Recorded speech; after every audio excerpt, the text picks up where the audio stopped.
Bonjour à tous, nous sommes en juin et vous êtes plusieurs à vous demander comment tailler, pincer et gourmander vos tomates. Je vais vous donner toutes les astuces et les savoir-faire pour le faire chez vous.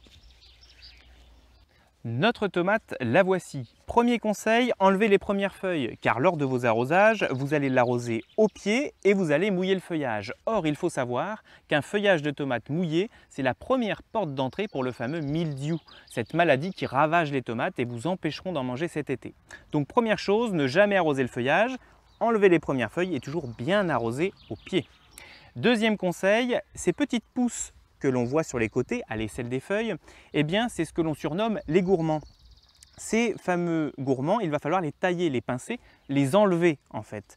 Tout simplement pour garder une seule tige principale qui va emmener toute la sève dans les fruits et ainsi faire des fruits plus gros et plus savoureux.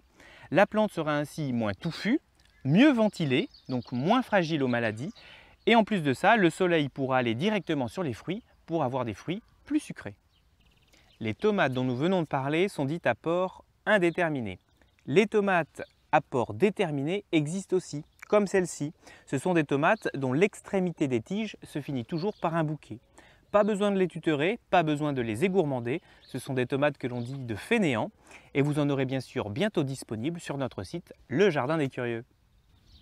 Dans le cas des tomates cerises, beaucoup vous diront qu'il n'est pas nécessaire de les tailler, les pincer ou les égourmander. Effectivement, si on ne le fait pas, on obtient un gros buisson d'environ 1 mètre carré avec de nombreux fruits. On ne le pince pas la plupart du temps, tout simplement parce qu'on ne cherche pas à avoir de gros fruits. La tomate cerise est un petit fruit. Par contre, l'aération de la plante est importante pour éviter les maladies, comme je vous l'ai expliqué tout à l'heure.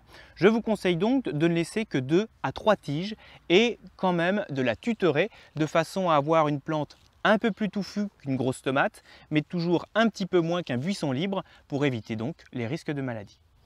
Dans certains cas, vous aurez un choix cornélien à faire. Certaines tomates forment 2 têtes, comme ici. Il va falloir choisir celle le plus dans l'axe de la tomate, ou alors la plus vigoureuse. Et bien sûr, couper l'autre.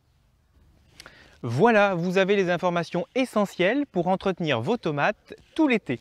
J'espère que grâce à nous, vous aurez une belle production. Je vous dis à très bientôt et surtout n'oubliez pas, restez curieux.